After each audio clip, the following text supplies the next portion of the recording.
A few months ago, I reviewed the Fiio M17, a flagship digital audio player that costs $2,000. I don't think any DAP should cost anything over $1,000, and something in that price range better do unique things.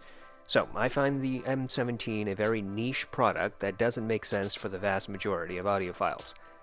I also noticed a number of issues with the M17's performance and handling. Another aspect I noted was that Fiio's marketing claims the M17 has, quote, VC liquid cooling.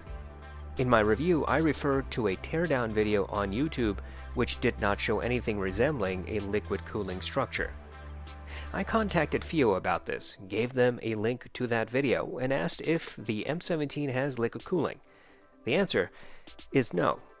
The M17, contrary to marketing and some reviewers, does not have liquid cooling. Further, the M17 does not have an internal fan. This causes a concern. The M17 gets hot, especially in the higher power output modes.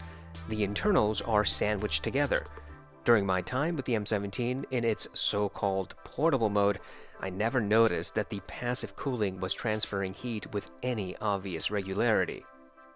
Electronic components all have thermal threshold, and they do tend to fail when that threshold is exceeded beyond their technical limits.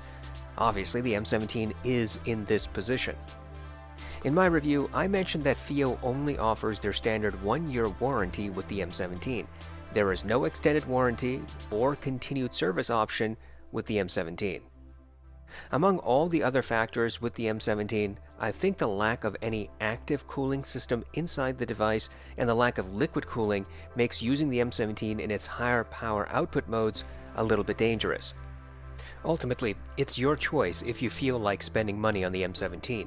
If you already have it, then I think you should consider how to mitigate against component thermal damage. You know, it's really disappointing when companies provide misleading or false information. The more clarity I get about the M17's design, the more I think it needs to be changed. It needs an internal fan. It needs swappable batteries. It needs an optimized user interface. It needs a better CPU if Fiio doesn't have the technical ability to modify Android for this device. It needs a faster screen refresh rate. And, of course, my opinion about the M17's so-called sound signature is different from other people. Others claim that this device has liquid, or smooth, or warm, or dynamic sound. I know it has a transparent signature, and when you conduct a proper A/B volume match test, that fact is hard to ignore. In other words, the M17 sounds exactly like many, many, many other DAPs. Even if you think that the M17 sounds better than anything else, you deserve a product that technically performs better than the M17 currently does.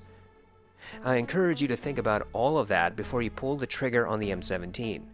And if you just bought the M17 and you're not convinced it makes sense, then maybe all these additional factors might be enough reason for you to return it while you still can.